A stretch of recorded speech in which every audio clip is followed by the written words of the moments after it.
13 katao, kabilang ang 8 menor de edad ang naaresto sa isang matagumpay na anti-illegal drug operation na isinagawa ng Provincial Drug Enforcement Unit ng Nueva Vizcaya Police Provincial Office katuwang ang Bayombong Police Station sa Barangay Bonfal West.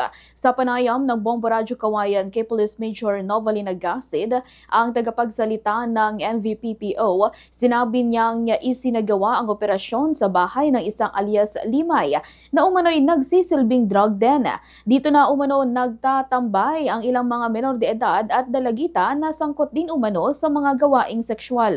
Ayon kay Agasid, inimbitahan ng mga suspect ang pusher buyer sa loob ng bahay kaya nasaksihan nito ang aktwal na sitwasyon sa loob kung saan nagkalat ang mga drug residue. Kabilang sa mga naaresto sina alias Ricky, Roy, 37 years old, Rod, 34 years old, RJ, 18 years old, at 8 menor de edad na edad 13 hanggang 17 gulang na pawang mga out-of-school youth.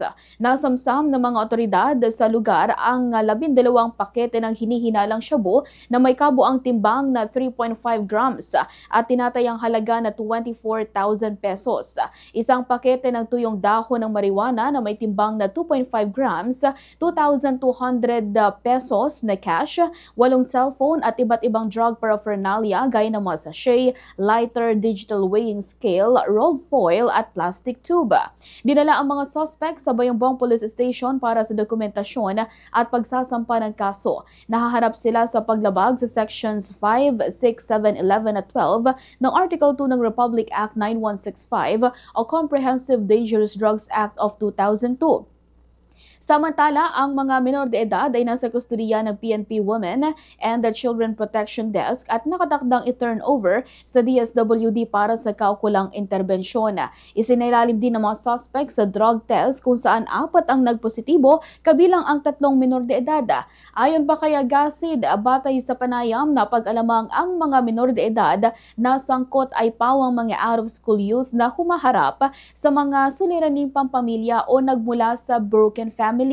Tiniyak naman niya na kung napatunayang alam o may kamalayan ng mga menor de edad sa kanilang ginagawa ay masasahampahan din sila ng kaukulang kaso. Ganito ang bahagi ng pahayag ni Police Major Novalin Agasid. Na yung may-ari dun sa bahay, siya yung nangungupahan. And being siya yung nangungupahan, so marami siyang mga katropa, yung mga minors na mga kasama niya.